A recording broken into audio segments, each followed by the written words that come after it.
वारिस पठान जी, हम जानना चाहेंगे भोपाल में जो इनकाउंटर हुआ है, इस पर आपका क्या कहना है? ये भोपाल एनकाउंटर के बारे में तो पूरी दुनिया बोल रही है। किसी को अब तक हजम ही नहीं हुआ कि एनकाउंटर फेक था या सही है। अब आप बताइए साहब, ये आईएसओ सर्टिफाइड जेल है। उस दिन 3 बराक में कैदी थे, 3, 3 और 2।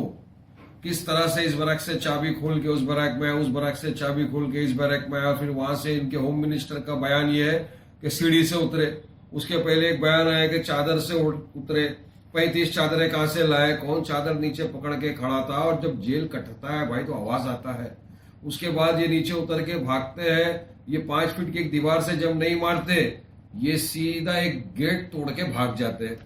अब भागे दूसरे दिन हमने सबने देखा, वीडियो वायरल हुआ जिसमें वो जींस पहने हुए है, टी शर्ट पहने हुए है, बेल्ट बांधे हुए है, हाथ में घड़ी है, रिस्ट बैंड है। साहब, मैं आर्थर रोड जेल में ट्रायल चला चुका हूं बॉम्ब ब्लास्ट की। मैं जेल में जाता था कोर्ट के अंदर, तब मुझे पता है कि कितना स्ट्रिक्ट चलता है वहां पे। और मैं इससे 2 चीज में बता रहा हूं मैं आपको। एक जेल ब्रेक है, दूसरा एनकाउंटर। जेल ब्रेक जब आप बोलते हो कि इतने खूंखार लोग थे, इतने खूंखार आतंकवादी थे सिमी के, हालांकि कोर्ट ने अब तक उनको आतंकवाद घोषित नहीं किया है। आतंकवादी अंडर ट्रायल प्रिजनर थे, तो आपने ऑफिस सिक्योरिटी क्यों नहीं बढ़ाई? आपके बार्ब्ड वायर्स क्यों काम नहीं कर रहे थे? आपका सीसीटीवी कैमरा क्यों बंद था? इस सब चीज की जवाबदारी मैं शिवराज चौहान की सरकार जो मध्य प्रदेश में, उनको जवाबदार ठहराता हूं। इनकी लापरवाही की वजह से, इन्होंने प्रॉपर केयर नहीं किया, उसकी वजह से हमने हमारा एक जवान खोया। ये जवाबदारी बीजेपी की सरकार की है। और आप देख सकते हो कि किस तरह हिलोक पे 5 लोग खड़े हुए थे, हाथ में उनके ना हथियार थे ना कुछ था। या पुलिस वालों के हाथ में बड़ी बड़ी बंदूकें थी। और जो वीडियो पे देखा जा रहा है, क्योंकि अब तक उस वीडियो गलत है ऐसा कोई बोल नहीं रहा है मध्य प्रदेश सरकार वाला, ना उनके पास हथियार था ना उनके पास कुछ था।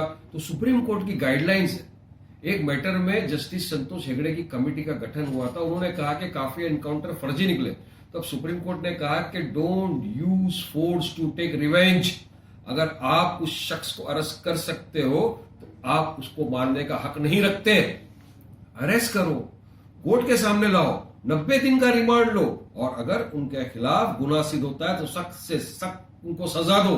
मगर इस तरह से आप किसी का कोल्ड ब्लडेड मर्डर नहीं कर सकते साहब। देखा तो ये जा रहा है कि वो तो सरेंडर करने की कोशिश कर रहे थे। और उनको तो मेरी सरकार से यही मांग है पहले दिन से।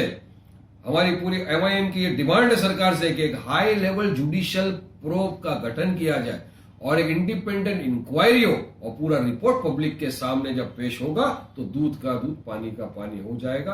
और जो भी गिल्टी था इस एनकाउंटर में, उसके खिलाफ सख्त से सख्त कार्रवाई करनी चाहिए और उसको सख्त से सख्त सजा देनी चाहिए। बहुत बहुत शुक्रिया वारिस जी, F3 न्यूज़ से बात करने के लिए।